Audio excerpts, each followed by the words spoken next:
YS షర్మిలను YS Sunitha Reddy ఇడుపులపాయలో కలిశారు. ఇడుపులపాయలోని వైఎస్ఆర్ ఘాట్లో షర్మిలతో కలిసి సునీత ప్రత్యేక ప్రార్థనలు చేశారు. ఇక అక్కడి నుంచి కడపలో జరిగే కాంగ్రెస్ పార్టీ జిల్లా స్థాయి విస్తృత సమావేశానికి బయలుదేరారు. షర్మిలతో కలిసి సునీత ఒకే వాహనంలో వెళ్లారు. దీంతో సునీతారెడ్డి కాంగ్రెస్ లో చేరే అవకాశం ఉందని ప్రచారం ఊపందుకుంది.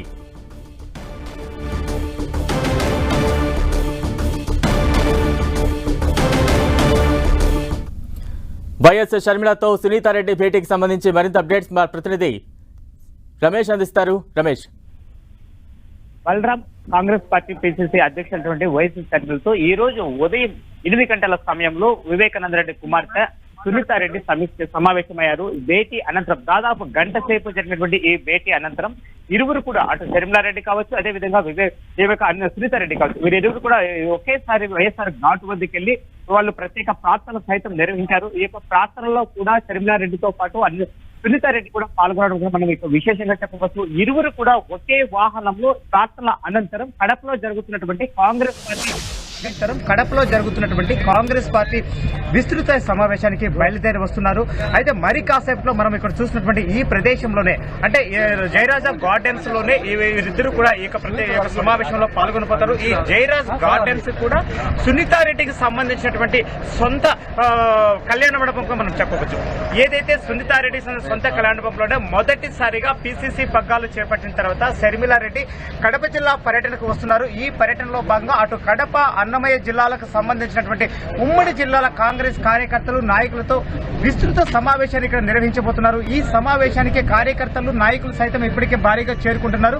అయితే ఇడుపులపై నుంచి సునీతారెడ్డితో పాటు అదేవిధంగా షర్మిలారెడ్డి వారు కూడా ఇక్కడికి బయలుదేరి వస్తున్నారని చెప్పవచ్చు. బలరాం, రమేష్, అంటే షర్మిలతో సునీతారెడ్డి భేటీ రాజకీయంగా ఎటువంటి ప్రాధాన్యత సంతరించుకుంది? ముఖ్యంగా స్థానికంగా ఎటువంటి చర్చ నడుస్తోంది? మరి ముఖ్యంగా కాంగ్రెస్ పార్టీలో ఇది ఎటువంటి చర్చకు దారితీస్తోంది? బలరాం, ప్రధానంగా మనం తీసుకున్నట్లయితే ఇప్పుడు సునీతారెడ్డి రాజకీయ రంగ ప్రవేశం చేస్తుందంటూ చాలా రోజుల నుంచి కూడా ప్రచారం జరుగుతూ వస్తుంది.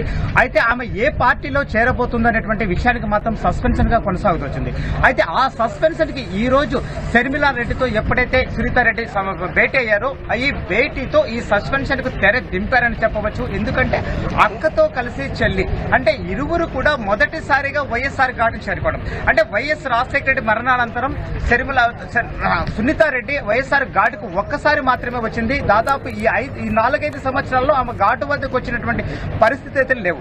కానీ ఈ రోజు షర్మిలారెడ్డితో ప్రత్యక్షంగా భేటీ అయినటువంటి తరువాత కాంగ్రెస్ లో చేరిక పైన కూడా వారిద్దరి మధ్య ఒక విధమైనటువంటి చర్చ జరిగిందనేటువంటి సమాచారం మనకు వస్తుంది. వీరిద్దరి మధ్య ఆళ్ల రామకృష్ణారెడ్డి పూర్తిగా మధ్యవర్తిత్వం వహించినట్టు కూడా తెలుస్తుంది. అంతేకాకుండా ఇరువురు కూడా వెళ్లి అక్కడ ప్రత్యేక ప్రార్థనలు చేయడం, అంతేకాకుండా విస్తృత సమావేశానికి ఆమె హాజరు కానుండడంతో ఆమె పూర్తిగా కాంగ్రెస్ పార్టీలో చేరబోతోంది అనేటువంటి సంకేతాలు స్పష్టంగా తేటతెల్లం అవుతున్నాయని చెప్పవచ్చు. Balram, right, thank you Ramesh.